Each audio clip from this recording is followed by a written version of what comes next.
All right, let's get started. I'm Jenny Mason, and I'll be your webinar host today. Today, we're picking up where we left off with our last webinar with part 2 of our 3-part webinar series. We're really seeing how much the patient experience is affected by a hospital's culture. Our presenters today, Tanner Corbridge and Jared Jones, hospital practice leaders with Partners in Leadership, have worked extensively alongside senior leaders and lead significant projects at some of the largest for-profit, nonprofit, and faith-based hospital systems in America. Together, we have helped achieve dramatic shifts in HCAHPS scores, staff and physician engagement levels, and other core measures. All right, Tanner and Jared, let's get started. Thanks, Jenny. Good morning or good afternoon to everyone on our call today, depending upon where you're calling in from. We're glad that you've chosen to join us today. Let me just make a comment or two on our firm and our history working with hospitals, and then we'll kind of jump into the curriculum this morning or this afternoon.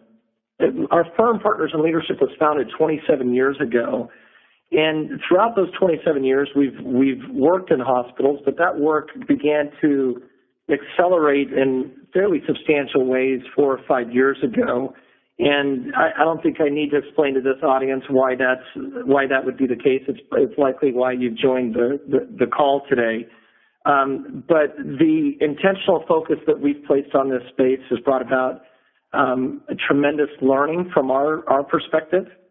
And we're going to do our best to share as much of that learning as we can with you over the next hour. So we're going to be fairly organic, Jared and I, in how we handle this. We're going to be a bit unscripted as we share what we share with you. And as Jenny mentioned, we'll create some space at the very end of this for any questions that you might have. Yeah, and the unscripted nature of this is we want you guys to hear our learning and expertise on this that we've gathered over the years of working in hospitals. And also, we want to make sure that we're getting to the right things. So we're going to do some polls and some other things in this webinar that will help us understand that. The slide that you're looking at right now represents 3 tracks that we use at Partners in Leadership, and we do this to help us organize how we achieve very specific results within organizations. The first track is the self track. That's how we take accountability individually and use accountability individually. The second track is the culture track. That deals with the team dynamics of accountability. And then the other track is how do you hold other people accountable and help them create or deliver on the expectations that we've created. Now, when you look at these 3 tracks, where would you think most people would want to start? Self, culture, or others? It's a fun question to ask. We can tell you from our experience that the vast majority of our calls that come into our firm, people are wanting to start with the others track. And accountability is an interesting thing. When you think about, how do people view accountability, everybody thinks they're accountable. We've done interviews with I don't know how many hundreds of organizations, and when you ask people, how are you doing personally with accountability, the answer is always, I'm great. We always follow up with the next question, do you need more accountability within your organization? The answer to that question is always, absolutely. And let me tell you who it is usually what that's followed up with. So when you look at the fact that people are calling in saying, wow, we need the others track, and the dynamic that we all think we're accountable, what we realize is really we're all looking for somebody else to change.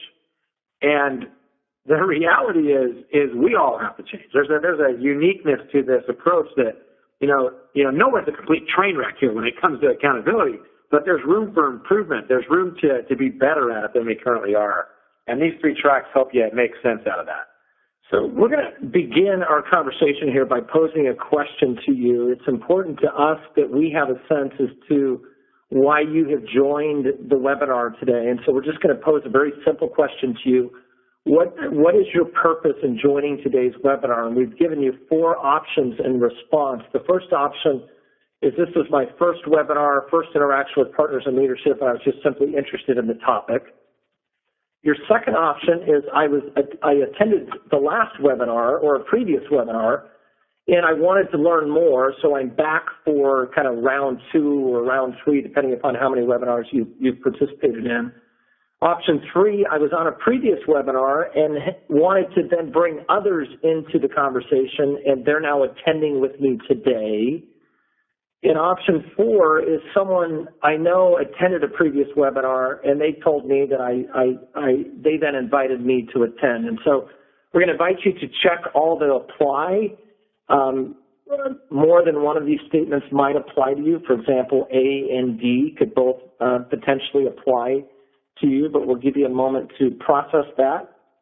And our thinking there, again, is we want to tailor our message as best we can today. So if we find that there's a lot of people on for the first time, then we may spend a little more time on certain models on this webinar. If we find that everyone's already been on a call or a webinar, then we may go faster into some of the newer models and spend more time there. So we want to tailor our message today to the group. We do know that we had over 200 registered for today's event who were on the last webinar, but that doesn't always mean that many are actually logged in and have showed up today. So again, this is helpful for us to gauge that.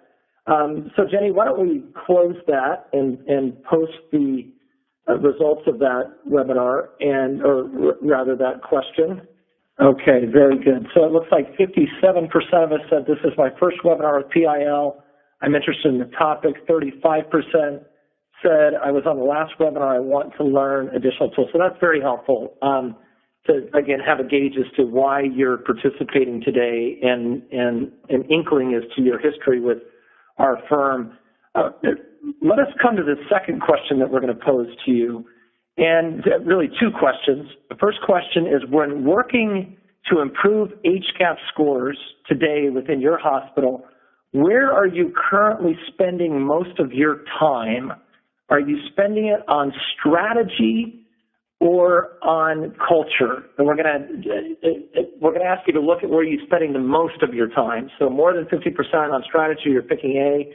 Most of your time on culture to fix HCAHPS scores, then you're going to pick B. Second question, which today do you think is having the greatest impact on HCAHPS scores? The strategic approach to elevating the patient experience, or culturally is the organizational culture having a greater impact? And by culture, we just mean generally the way that people think and act and the way we do things. It's more the intangible side of things. Which of those two is having a greater impact on HCAHPS scores? And we've had that live, Jenny, for about 45 seconds. We'll give just another 3 seconds or so, and then we'll close that poll. Talk about that. Yeah, a great point. If you are in a group, you might take a moment and have a quick discussion around how you collectively would answer both of those questions. All right, let's go ahead and close that, Jenny, and we'll post those results. And as we post those results, we're just going to show you some data that we've collected over time that is probably not going to be surprising to you. And the data that we look at here is somewhat representative. In fact, question 2 is very, very close. So we're saying that today, when working on HCAHPS scores, 41% of us are saying that we're pulling the strategy lever. 59% say that we're focused on improving culture. That's probably what's bringing you to this webinar today. And we are saying 93% of us are saying that HCAHPS scores are most impacted by culture. The remaining 7% say it's strategy. And again, that second question would mirror very closely the data sample that we're drawing from on this graph here.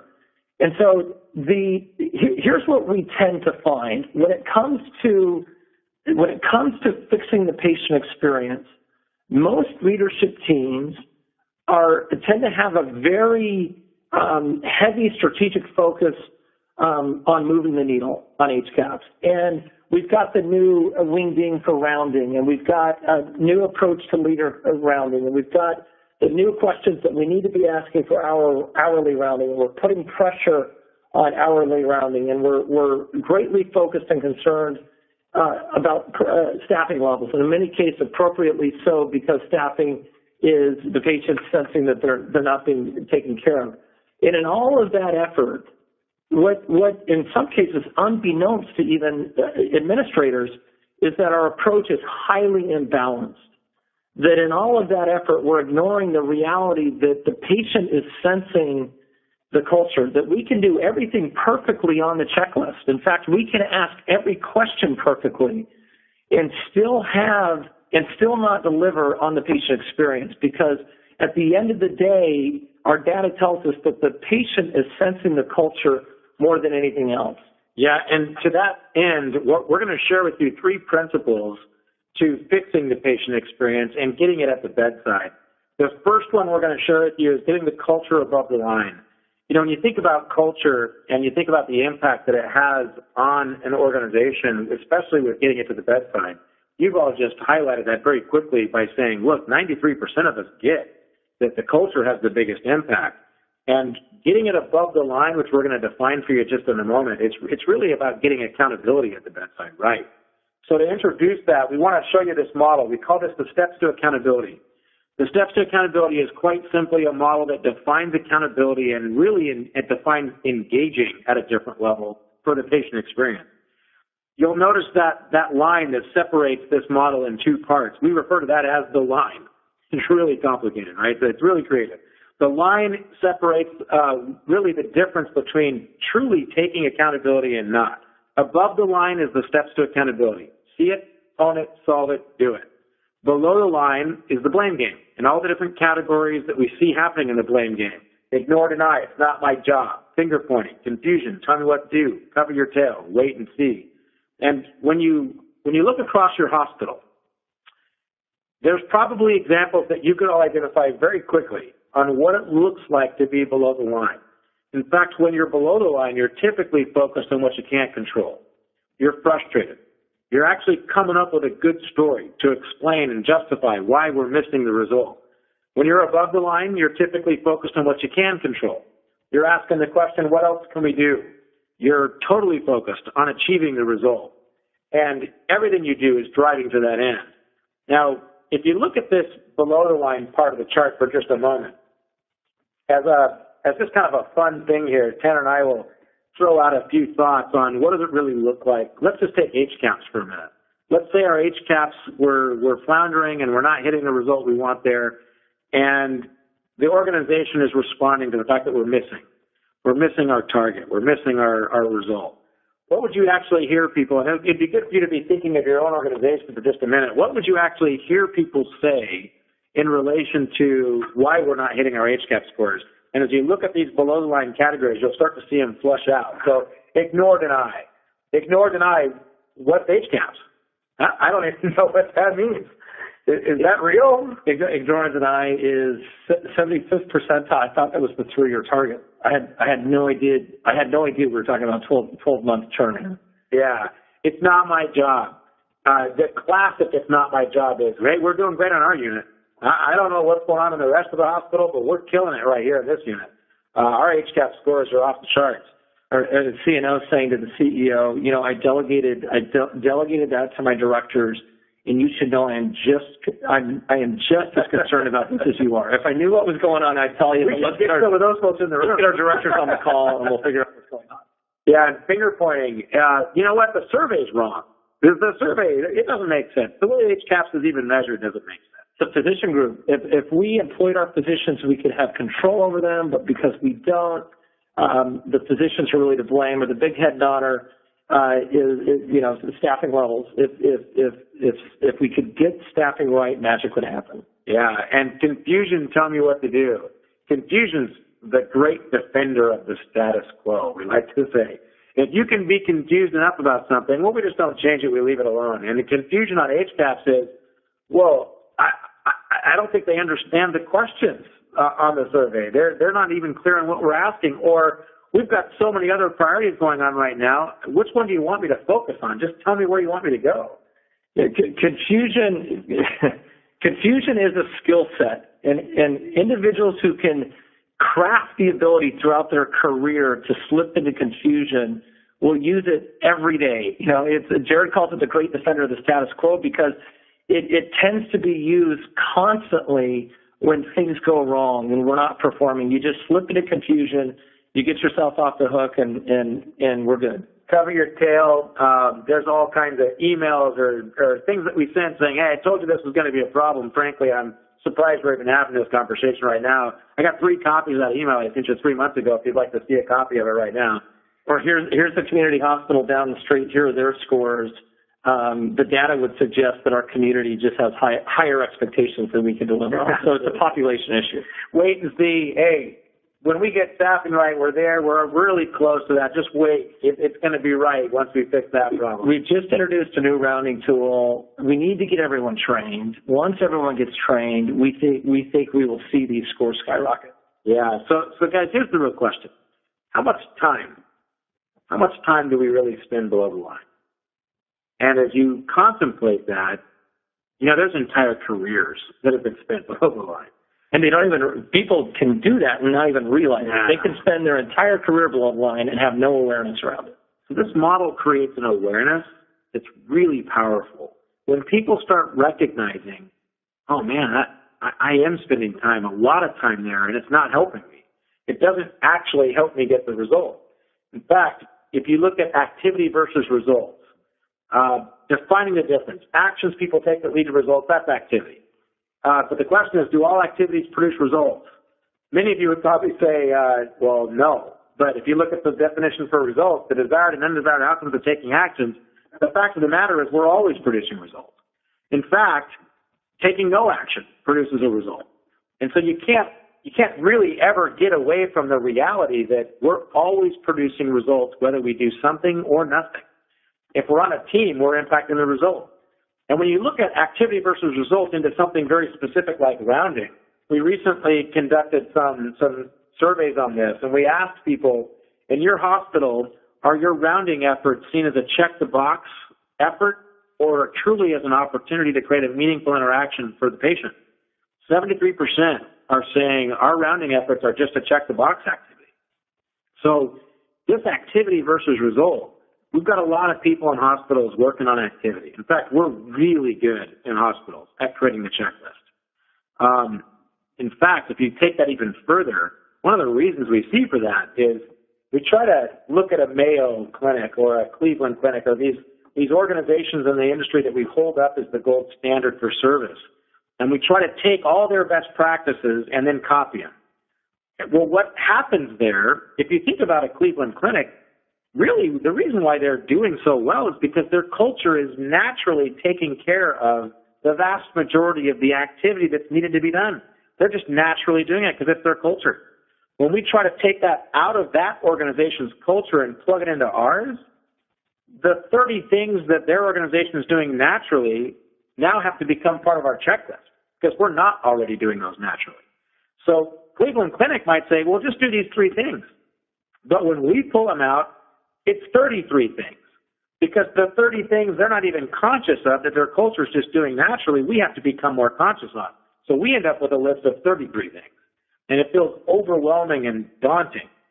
And so you end up with results like this coming out of that very reality.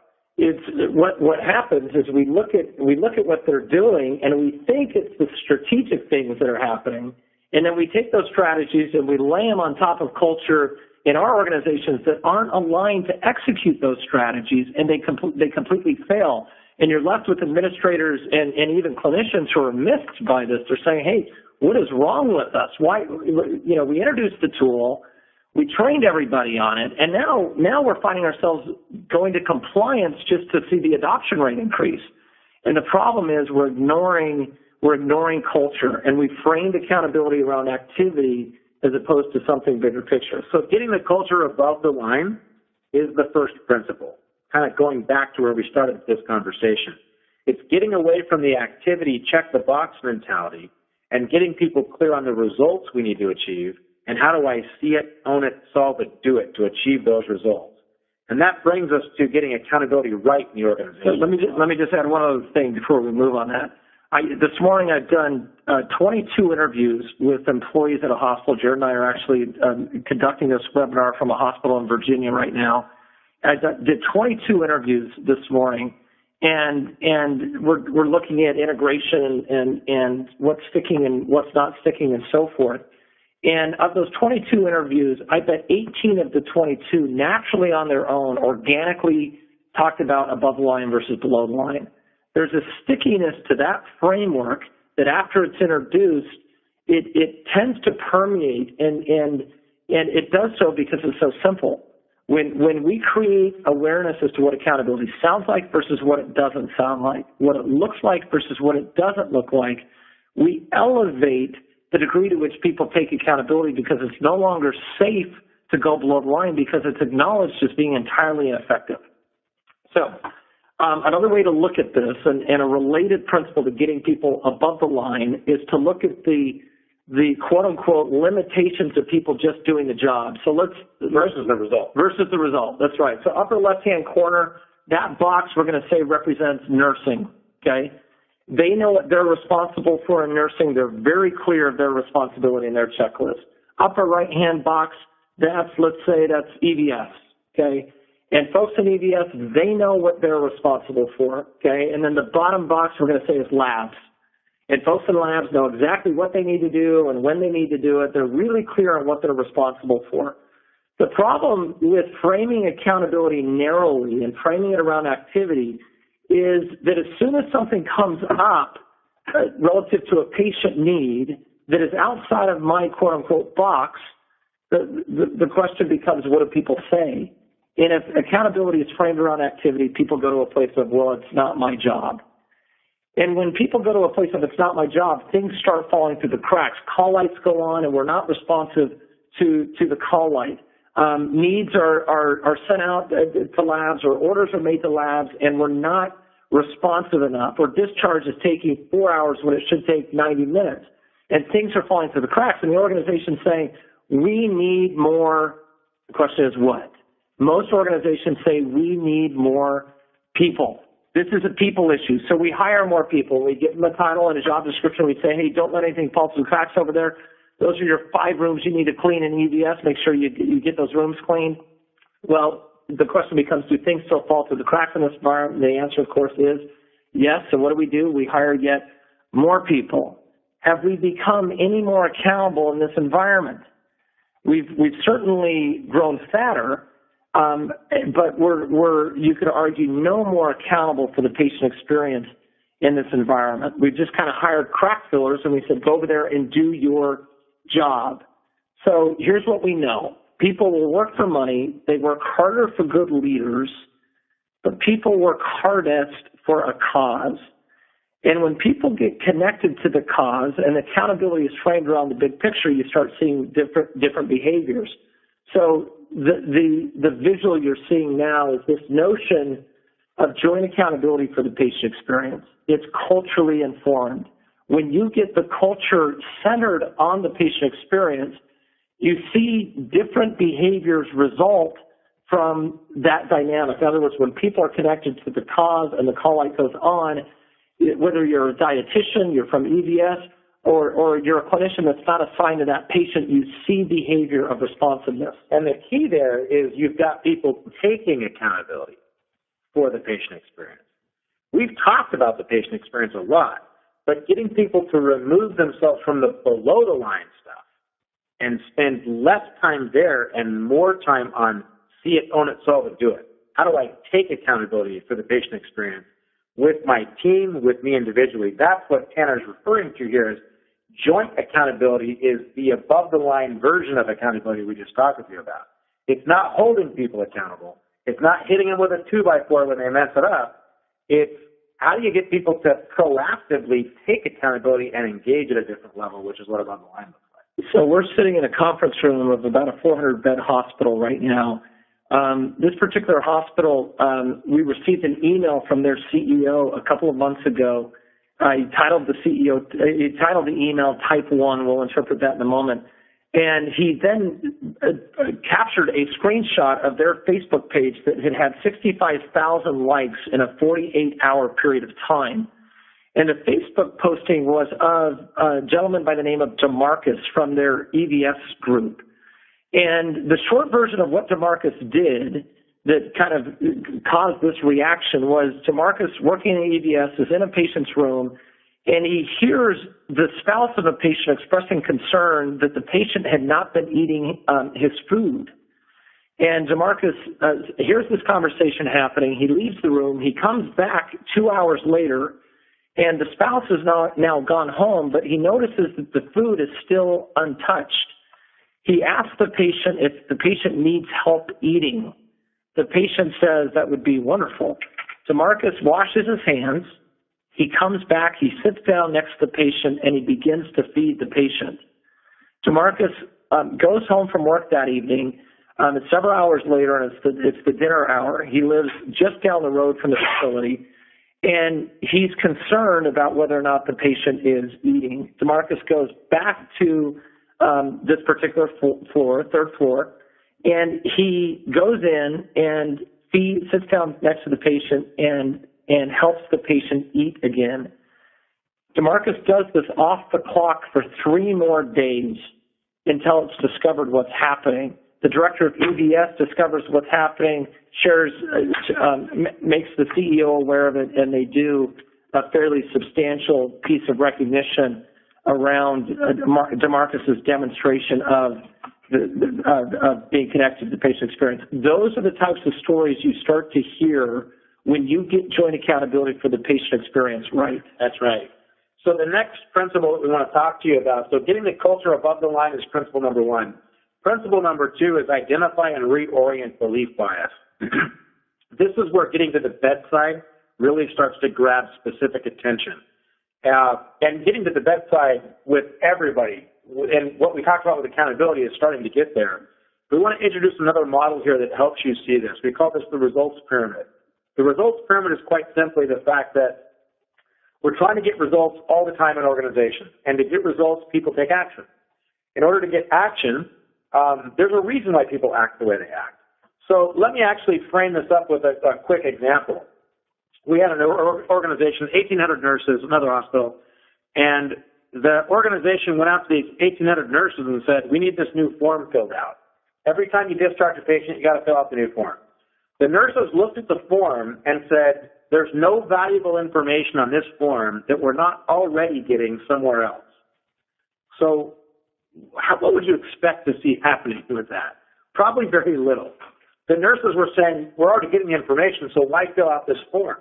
So if you look at that, the result we wanted was people filling out the form. The action we needed them to do was to actually take the time to do it. But if they're not doing it, there's a reason, and that reason is they hold a belief. So in this case, what's the belief about the form? Those nurses hold the belief that the form's useless. It's a waste of time. And they've got that belief because they've got certain experiences. They've either used it or heard patients, or they've looked at themselves and seen that we're duplicating the effort. People don't make these beliefs up. But the reality is we tend to focus on only 2 layers of this pyramid. When we're not getting the result we want, we actually go right to the action layer in most cases. We create new policy, new procedure, new checklist, new whatever, action plans, and we end up trying to tell them, bribe them, force them, is the way we like to say it. We tell them to do it different, and if that's not working, then we maybe create some kind of an incentive. We bribe them to get it different, and if that's not working, we eventually pull out the stick and we force them. We use compliance, or we threaten something, or whatever. And those top 2 layers of the results pyramid, we like to refer to those as the leadership trap. It's a leadership trap because we've been classically trained to work there. We have not been given a lot of understanding, training, or development time around what's working at the bottom 2 layers of this pyramid. And the reality is the bottom 2 layers of this pyramid is where real leadership occurs. Day-to-day management is really the top 2 levels. The reality is you need all 4 of them. Working just 2 of them doesn't really get you there. In fact, the action plans, policy, procedure, they're really important. There's a lot of really good evidence-based learning that we can apply of best practices there. You need a good action plan. You need good policies and good procedure. The problem is you can't do it without looking at the bottom 2 layers of the pyramid, or you run into very, very real sustainability problems. So we've been looking at the hospital industry through this lens for many years now, and here's what we've learned. The industry is trying to sell you a silver bullet to fix the patient experience, and that silver bullet virtually always rests at the top 2 levels of the pyramid. It rests at the action layer. It's the new wingding for rounding. It's the new checklist to ask. The checklist of questions rather that need to be asked. We tend to iterate at the top 2 levels of the pyramid in a chronic way. We call it actionitis. That's the clinical diagnosis of this tendency.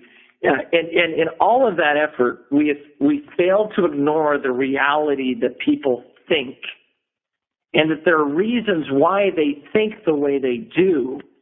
And so we can lay strategy. This is back to strategy culture discussion, right? Strategy, top 2 levels of the pyramid.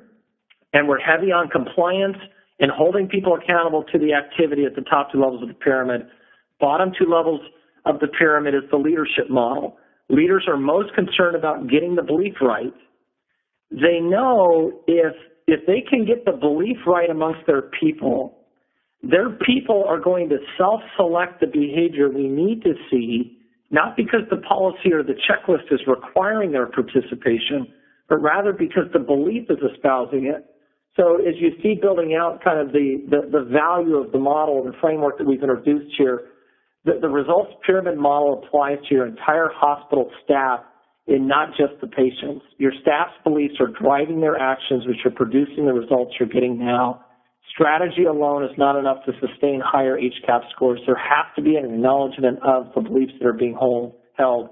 Forcing staff to execute a strategy is futile if they hold beliefs that are contrary to the actions that are being asked of them. The belief always wins. That's the example Jared just offered. The new form that's introduced, and the belief is, what? This is entirely redundant to every other form we have. Well, the belief will always win. So the conclusion here is sustaining higher HCAHPS scores requires changing the way people think and act in order to achieve the desired results. That's how you get change that really sticks. There is at the root of this notion of what we call belief bias. Belief bias is the tendency that people have, and people means everybody. It means patients. It means charge nurses. The tendency that people have to validate the beliefs they hold. No one walks into your hospital in the morning, including your employees, saying, I'm going to look to invalidate all the beliefs I hold about the way we do things. Constantly, we're looking to validate the beliefs we hold. And that belief bias, if it's not acknowledged, is extremely problematic, because from a change management perspective, if we want change to stick, we're never going to make it stick if we don't reorient belief bias in the right direction. A quick example of this, let's say Sally is a charge nurse, and the belief held about Sally is that she never enters her information into the EMR in a timely fashion. That's just the belief. And Sally hears the input, the feedback, and she sees the error of her ways, and she says, okay, I'm going to show up differently. And for 45 days in a row, Sally is on time with EMR. She's on it. Day 46 comes along, and Sally falls off, and she's late. What's everybody saying day 46? There's Sally. She never does it on time. There she goes again. So we're willing to ignore 45 days worth of evidence that suggests that Sally is changing because we're anchored on our beliefs. And if we don't acknowledge that it's happening, change becomes very, very difficult. And the other part of that that's important is it's not just that we kind of hold Sally hostage to the past. It's what are we looking for? Because we tend to validate beliefs, we're actually looking for day 46. We're not looking for days 1 through 45. So to reorient belief bias, you've got to acknowledge the belief you need and then get everyone looking for the new experience to drive the new belief. Administrators complain about this all the time. They don't use this language, but they complain about it all the time. They've been hearing staffing ratios have been off for 3 years, and they start doing some things to substantially impact staffing ratios. And despite everything they've been doing, they continue to hear these wailing cries of, we've got to fix staffing. Well, that's belief bias. It's not being skilled enough. Culture management is the art of recognizing and reorienting belief bias. And it's not being fixed. That's right. Let's be honest about some of that, right? That's right. We shouldn't minimize the reality that staffing, some of you are screaming at the phone, like, staffing's an issue. It is. And there's no question that is the case at times. But it can also be a reality that belief bias is impacting our ability to move. We hear organizations frequently who are passionate about staffing levels, and then you compare them against the gold standards, and you realize they're really pretty similar. Yeah, the staffing issues are there. These are some examples of some beliefs that might exist out there. I have to do everything on my list or my performance review will suffer. Rounding won't impact HCAHPS because our physicians aren't engaged. Staffing levels make it impossible to get the patient experience. HCAHPS aren't the problem or concern for me. It's the management team to worry about that. And lastly, even if I work on improving my rounding, those efforts won't make enough change to really matter. If you look at beliefs, and these are just a few, you could pull out lots of beliefs in each of your organizations. The reality is as you really get deeper in the model and you start realizing what's happening in your culture, you'll start finding beliefs like this and others that are actually the barriers to the results you're trying to get to. Now, if you take this to the next step at the patient level, your patients, they're coming in the room with beliefs already. I think you would all acknowledge that, right? And that means belief bias is working at the patient level just as well as it's working at the employee or staff level. If your patient holds a belief about your hospital that's not a belief you want them to have, well, the reality is they're going to be looking for the experience to validate that belief. And so getting to the bedside with this, to truly understand what are the patient beliefs, what's been the patient experience, either the story they've heard or their firsthand experience, because whatever their belief is going to drive the actions they take, which is filling out the survey, and it's going to drive your HCAHPS scores. So as you take this to a level of really uncovering the patient belief, what if you were able to have every clinician engage the patient in something a little more like this? Look, we know we want to get you home. We want to get you out of here. Everyone wants to get home. But other than just getting you home, what would be the most important thing for us to consider during your stay with us? What's your biggest concern today? Might be another way to look at that. Or what can we do to make your time with us the best possible experience we can give you? You want to uncover what those beliefs are. The problem that we see in a lot of hospitals right now is we're trying to cover every question on the HCAHPS survey. And we're doing it because we think if we can cover every question, well, then they're going to answer the survey better. But the reality is you may have a patient who doesn't care about half those questions. They're most concerned about two of those questions. And if you were able to know patient by patient what their biggest concern is or what's most important to them, then you're going to tailor that experience for that patient in a very unique way. And your clinicians, they're good. They can get that. But we've overburdened most of our organization with trying to be the end-all, be-all to every one of those questions at such a level that we can't just execute on everything. It's too much. Yeah, there is tremendous power in simplicity. And in fact, we'd invite you to not be fooled by the simplicity of anything that we're showing you here today. The above-the-line, below-the-line model, very simple. The results pyramid, very simple. The power of those models really is found in their simplicity. The screen you're looking at right now is a very simple notion of how do we engage the patient in a way where we're actually uncovering the beliefs they hold, because as clinicians, we're really good at guessing. And we don't ever stop and ask the patient, what's most important to you about your stay here? What's my plan of care? What is my plan of care? Or it's pain management. We know everyone's discharge is going to be, discharge is going to be at the top of the list. Get me out of here, right? But are we really clear on what the experience is we need to create so that we're delivering on the patient experience? And of course, the HCAHPS are the outcome. It's not why we do it, right? There's a deeper mission here. But the kind of central to how do you create a patient experience so that it really lands is by creating what we call type 1 experiences. And we won't have a lot of time to go into type 1 experiences here today. But type 1 experiences are unique and meaningful experiences that immediately shift beliefs. And type 1 experiences at the bedside can happen in no more than 5 or 6 seconds. And when you start instilling in the minds of clinicians that our objective is to create a type 1 experience with every patient every time. Let me say that again. To create a type 1 experience with every patient every time, you see the human element reintroduced at the bedside.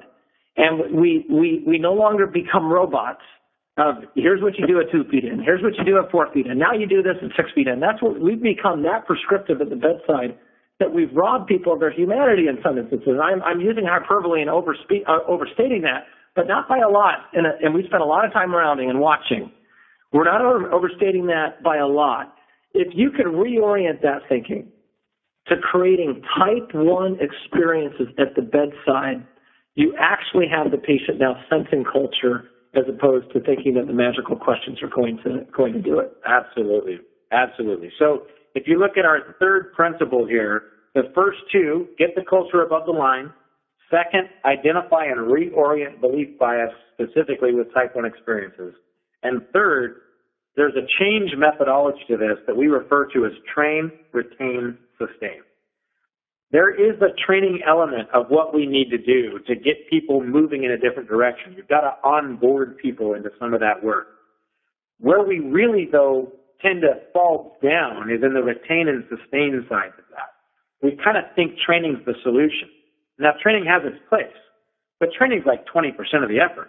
The other 80% of this effort's falling in the retain and sustain bucket. The train bucket, as important as it is, will only be as good as the retain bucket, or we like to say the retrain bucket in some way.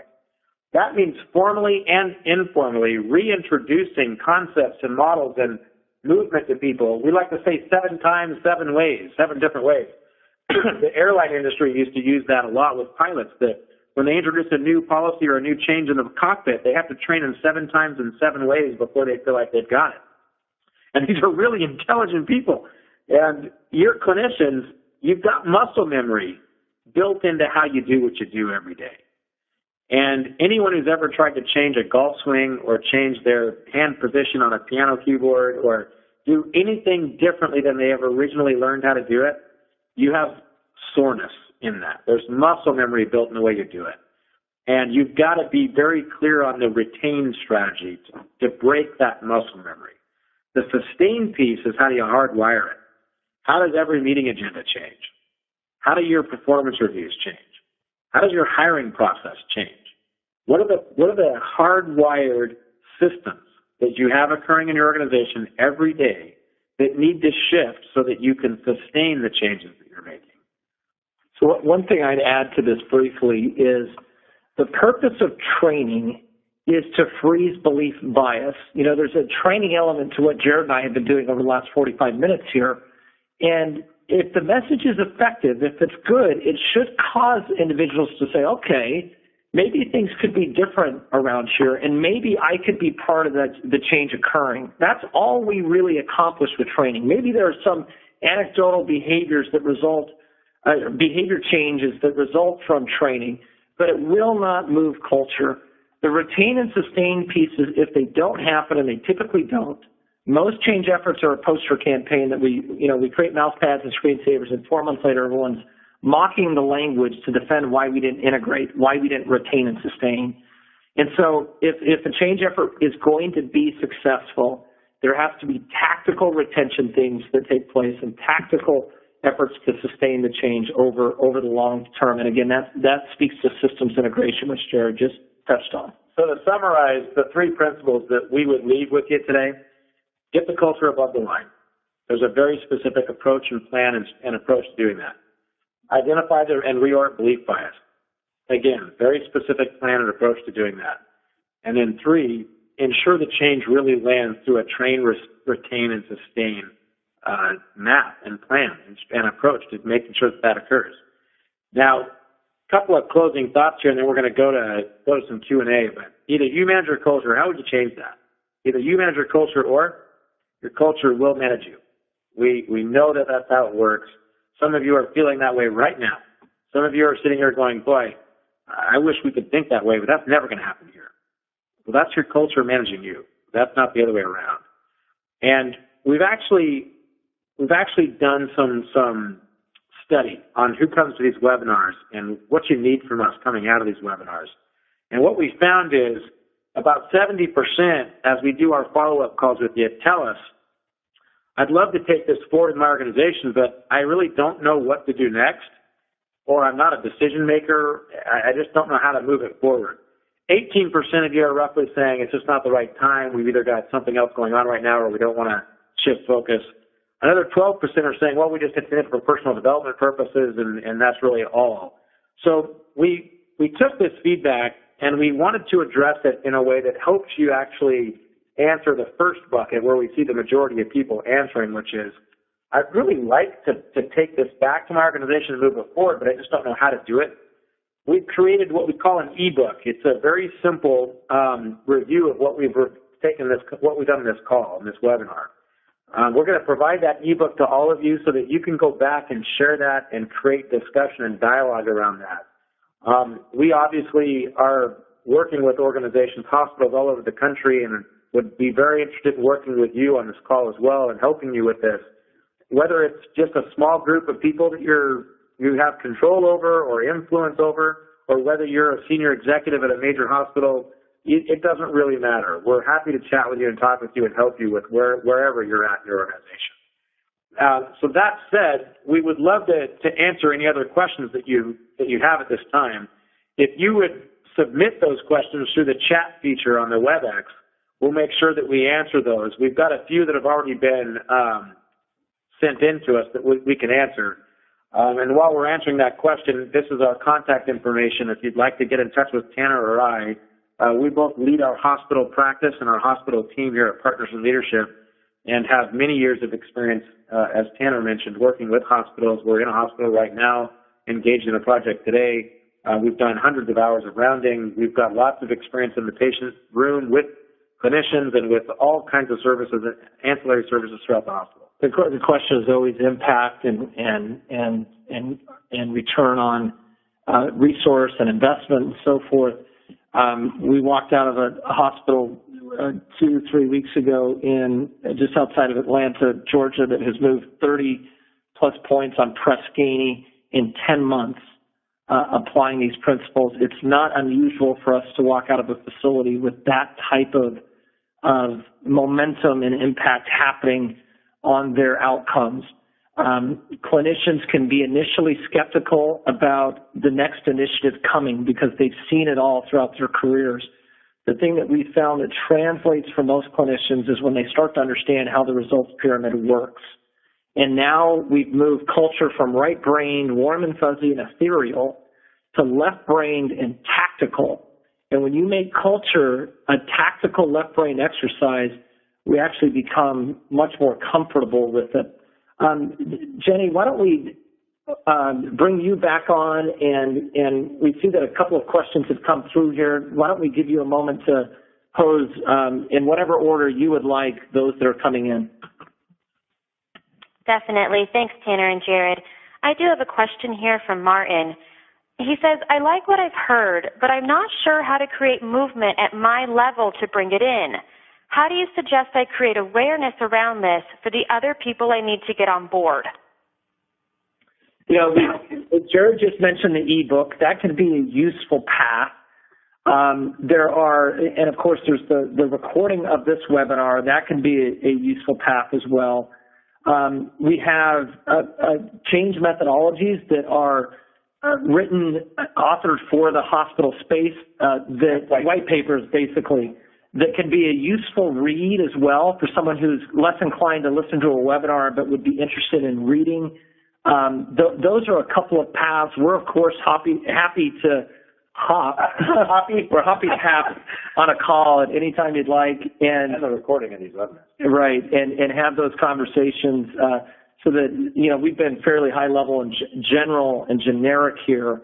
We know that everyone on this call would have unique circumstances that would require a unique solution, and that's a conversation we're happy to have. And our phone number, as you're seeing on the screen, is one path that you can reach us.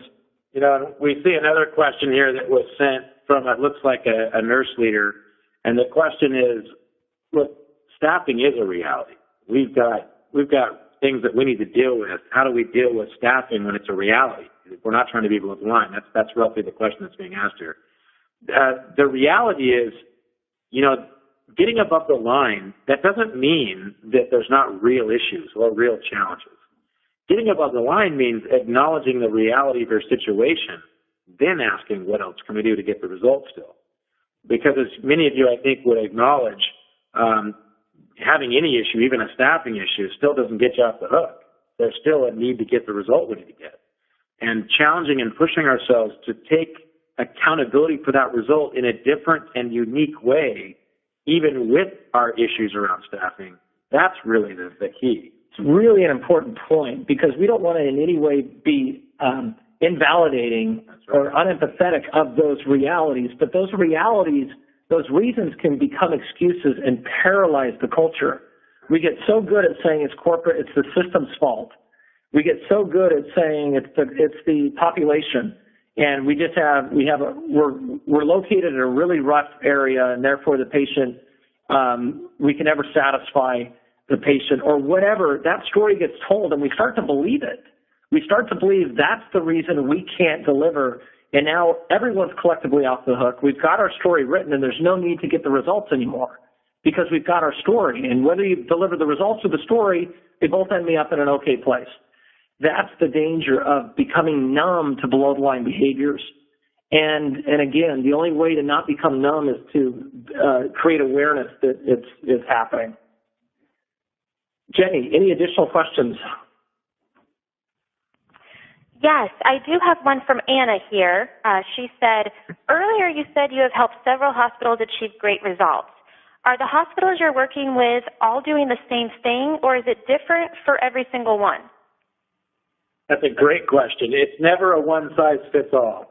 Our experience is every hospital has a different dynamic with regard to whether they're a part of a larger system or whether they're a standalone facility, whether they've got an emergency room or not, whether they've got behavioral health or not, or home health or not, or whether they've got ambulatory services that are all throughout the city. Their own health plan. They've got their own health plan possibly. There's all kinds of dynamics. There is no one-size-fits-all. So as you apply, but they're all working from the same core model, the results pyramid and the steps to accountability. And when you start with those two as foundational models, the question is, regardless of our design or how we're structured, what are the beliefs that are getting in our way at this hospital, at this organization, at this healthcare system? And we acknowledge that it's not just inpatient. There's a lot of other services that we provide in healthcare that you all might be dealing with. And there's an equally powerful application in each of those scenarios of the results pyramid. As well, the steps to accountability and the application of that. Where do we go below the line? Where do we find ourselves being sucked down there and getting stuck in that effort? You know, because we have a few minutes here, I'm going to go here. We weren't planning on going here, but we had it just in case. We could spend an hour on this model, and we don't have that time, so I'll give you the 90-second version.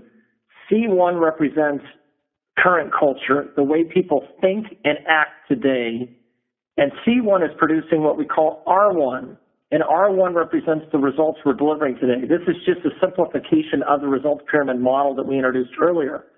We are very interested, your organization is very interested in getting to R2. R2 is the next level of HCAHPS. It's the right admission rates. It's the core measures that you've got to deliver. It's your quality measures. And this is what we typically see. We just remove R1 and we drop R2, the results we need to deliver in 2016 or by 2020, on top of C1. And we can all acknowledge what's wrong with that logic, right? Nothing has shifted in the way people are thinking and acting that we could expect to deliver on R2. So to deliver on R2, you have to become really humble and transparent about C1. What are the beliefs today broadly held that are undermining and eroding our ability to deliver on R2? And then you've got to go about defining C2. And when you put definition around C2, it's got to be simple and measurable, and memorable, I should say. And this becomes the lens. C2 now becomes the lens through which we hire, promote, recognize, storytell, seek and offer feedback throughout the organization. It is the definition of success. In other words, it is the path to getting us to R2. So those cultural beliefs are kind of a foundational element. How do you do that? And we won't go into it in great detail, but there are, from a generic standpoint, a lot of steps in the process. We're involved midday in one of those steps in a client right now, which is on the integration meeting side of things, and we're interviewing and so forth. That's down the road a ways. But there are, this process map gets customized for whoever we're working with, and it's designed to meet the solutions that we're trying to meet. Jenny, we have 2 minutes here. Any final quick questions that we can answer? I just have one more quick one from Emily here. She asked if you could please share an example of a recent success you had integrating this into a hospital environment. Yeah, I mean, we have many that we can speak to. I mentioned one that's pretty recent in our book, which is Athens Regional Medical Center, just outside of, right next door to the University of Georgia. Their press gaining performance has been phenomenal. Their financial performance has been unbelievable in a 10-month period of time. And if you interviewed leaders at their organization and you said, so what was it? They would say at the root of all of this is getting people engaged. The above the line, below the line model represents what engagement is. And a culture that's drifted below the line people feel it, but they don't know what to call it. They don't know, what it is. And they would tell you they've gotten the culture above the line, and the stories are evidence. OSF health or home health care, large health care or home health service in the middle of the country, 9 different hospitals with reach over in almost 2 or 3 states. And they moved HCAHPS scores, or patient satisfaction scores, I should say, being that this was outpatient stuff or home health stuff. But they moved it from the 35th percentile up to the 75th percentile in 12 months. And so there's significant movement that we see there. We could go through several others that we're recently working with that are moving HCAHPS scores 20 to 30 points as well. Another one on patient falls, where they've dramatically reduced the number of falls by creating a sense of accountability around that. There's quite a few examples that we could give you in more detail if that's needed. Some of what you'll read in the white paper will also give you a succinct capture of some of these stories, and there are other articles that we can send as well that would be additive to even the white paper. So feel free to reach out to us if you're wanting more literature, and we'll send it to you. All right. Thank you, Tanner and Jared. You were able to fit a lot in during our time together. I appreciate that. Again, to help all of you keep this conversation going in your organization, we do have something for you. As you log out today, you will be directed to a webpage where you can download the free ebook on sustaining higher HCAHPS scores that Tanner and Jared have been referencing. Again, we'd like to thank you for joining us today. This concludes today's presentation. Thanks, everybody.